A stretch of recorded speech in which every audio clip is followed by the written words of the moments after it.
When new income comes in, the next step is organizing it.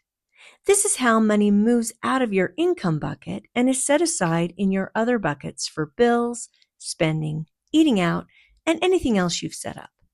When income arrives, it first goes into your income bucket. From there, you simply organize it. On your Organize page, you'll see your plan for how that money should be distributed.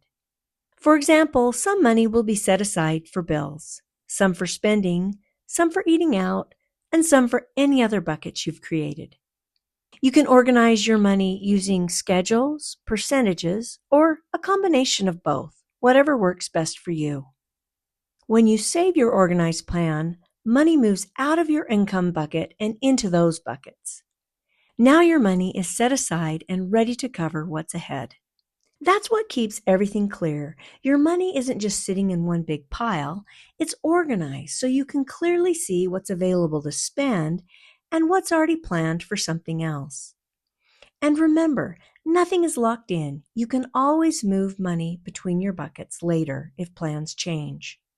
Organizing your income is simply giving your money a clear place to go, so it's easy to see how much you have and what it's for.